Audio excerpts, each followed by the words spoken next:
Hello everyone, কেমন আছেন সবাই? আশা করি আপনারা সবাই খুব ভালো আছেন। আমরাও খুব ভালো আছি। আজকে দুপুর থেকে ব্লগটা শুরু করে দিলাম। তো এই তো দুপুরের আয়োজন করে নিয়েছি। এখন মাছ ভাজতেছি। এগুলো হচ্ছে রুই মাছ, আর মাছের দো পেঁয়াজে করব, শাক ভাজবো, এদিকে তরকারিও কাটে নিচ্ছি। মাছ পটল দিয়ে রান্না করব, আলু দিব না, শুধু পটল দিয়ে রান্না করব আর পেঁয়াজ দিয়ে ভুনা করব। পটল আর পেঁয়াজ দিয়ে খুব মজা লাগে খেতে। আর রান্না করব লতি ছিলে রেখে দিছি। এই তো কথা বলতে বলতে আমার মাছ ভাজা শেষ। লাল লাল করে ডুবো তেলে মাছ ভেজে নিলাম। তারপরে তুলে দেব পাট শাক। আজকের পাট শাকগুলো অনেক সুন্দর কচি ছিল আর খেতেও খুব মজা হয়েছিল। শুধু রসুন আর কাঁচামরিচ দিয়ে ভাজবো। অনেকে পেঁয়াজ দেয়, আমি আবার পেঁয়াজ দিই না। আর এদিকে লবণ দিয়ে দিলাম, হলুদ দিব না, তাহলে শাকের কালারটা সবুজ থাকবে। তো এই তো শাক ভাজা তুলে দিলাম। আর এখনকার পাট শাক খেতে খুব ভালো লাগে। অনেক কচি ছিল পাট শাকগুলো। আর এদিকে একটু ঢাকনা দিয়ে দিলাম, তাহলে ভালোভাবে সিদ্ধ হবে। তো এই তো আমার পাট শাক ভাজা শেষ। আমার আবার শাক সবজি খেতে খুব ভালো লাগে। অনেকে শাক সবজি পছন্দ করে না, আমি মাছ মাংস যেটাই খাই না কেন শাক সবজি আমার লাগবেই। তো এই তো শাক ভাজা অনেক সুন্দর, একদম ঝরঝরে হয়ে গেছে। নামানোর আগে তেল দিয়েছিলাম।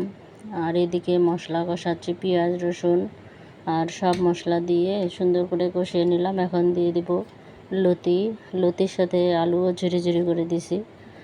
আর এর মধ্যে চিংড়ি মাছ দিলে অনেক মজা হয়, তবে আমার কাছে চিংড়ি মাছ ছিল না। চিংড়ির শুটকি আছে, কিন্তু সোহম আবার শুটকি মাছ খায় না। আর এদিকে এই যে ল্যাংড়া আম কেটে নিছি, আমি আম খাচ্ছি আর রান্না করতেছি। আমাদের গাছের আম তো শেষ, তো যতদিন আম থাকবে আমাদের ঘরে আম থাকবেই, কারণ আমি আর সময় বাবা খুব পছন্দ করি আম।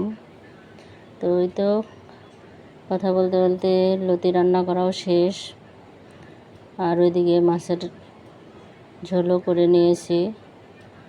আর ওই দিনের লতিটা এত মজা হয়েছিল, অনেক সুন্দর হয়েছিল। তো ওই তো আলু দিয়ে লতি ভাজা, পাট শাক ভাজা, আর এই যে পটল দিয়ে মাছ পেঁয়াজ দিয়ে ভুনা করছি। অনেক মজা হয়েছিল খাবারগুলো।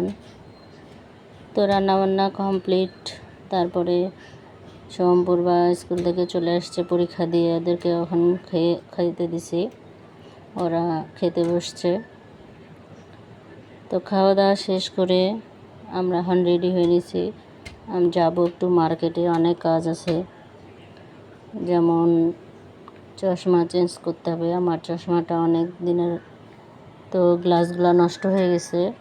আর পূর্বাকে নতুন স্কুলে ভর্তি করাবো, তাই ওর ইউনিফর্ম বানাতে হবে। তো আমরা এই তো অটো রিক্সা নিয়ে চলে গেলাম। প্রথমে চশমার দোকানে গেলাম, তো গ্লাসটা ঠিক মানে ফ্রেম আছে, গ্লাস লাগাতে দিলাম। তো গ্লাসটা এদিকে লাগাতে দিয়ে তারপর আমরা চলে যাব জুতার দোকানে। আমার জুতাও মানে অনেক দিন থেকে জুতা কেনা হয়নি, পুরাতন হয়ে গেছে। আর এই তো দোকানে চলে আসলাম। আফজাল শু থেকে আমি সবসময় জুতা কিনি। জুতাগুলো অনেক ভালো আর টেকসই। তো এই তো চৌরাস্তায় এই দোকান। তো অনেকগুলো জুতা বের করেছিল, প্রত্যেকটা জুতা অনেক সুন্দর ডিজাইনগুলো। তবে আমি যেই জুতাগুলো বেশি হালকা ওই জুতাই নেই, তাহলে হাঁটতে অনেক ভালো লাগে। তো এই জুতাটাই নিয়ে নিলাম, কফি কালারের। তো জুতার দোকান থেকে এখন চলে যাচ্ছি আর মুচির কাছে আমার একটা ব্যাগের হ্যান্ডেল ছিঁড়ে গেছিলো, তো ব্যাগটা অনেক সুন্দর ছিল, তাই হ্যান্ডেলের লকটা চেঞ্জ করলেই ব্যাগটা ব্যবহার করতে পারবো। তো এই তো মুচির কাছে দিয়ে এখন চলে আসলাম ব্যাগের দোকানে পূর্বার স্কুল ব্যাগ নেওয়ার জন্য। তো ওর ব্যাগ নতুন স্কুলে ভর্তি হবে, তাই নতুন ব্যাগ লাগবে। তো অনেকগুলো ব্যাগ দেখছি, তার মধ্যে কল্পনা থেকে একটা ব্যাগ নিলাম। তো সব ব্যাগের কোয়ালিটি মোটামুটি ভালোই ছিল। তো প্রিন্টের ব্যাগ পছন্দ করছে। এক কালারের ব্যাগগুলো মানে এগুলো মনে হয় যে ছেলেদেরও নেবে না। তো এই তো শেষে প্রিন্টের ব্যাগ নিলাম। ব্যাগের কোয়ালিটিটা খুব ভালো ছিল। আর দোকানগুলোতে অনেক সুন্দর সুন্দর লেডিস ব্যাগ ছিল। তো আমি আর ব্যাগ নিইনি, কারণ আমার আবার শুধু পার্স আর সাইড ব্যাগের দিকে নজর, কারণ আমার খুব ভালো লাগে। আমার ব্যাগ কালেকশনে অনেকগুলো আছে। তো এই তো ব্যাগ নেওয়ার পরে চলে আসলাম টেইলার্সে। এটা হচ্ছে ইডেন টেইলার্স, ইকো পাঠশালা ইডেন টেইলার্সে বলছিল যে এইখানেই বানাতে বলেছে, কারণ ওদের সাথে কন্ট্যাক্ট করা আছে। এখানে কাপড়ও পাওয়া যাবে, আবার সেলাইও ওনারা করে দিবেন। তো এই তো ওনারা ওর মাপ নিয়ে তো ইউনিফর্ম বানাবে, কামিজ, সালোয়ার, বেল্ট এগুলোই। তো আমরা ওখান থেকে চলে আসলাম মাপ দিয়ে। তারপরে চশমার দোকানে আসে দেখি যে আমার চশমাটা লাগানো হয়ে গেছে।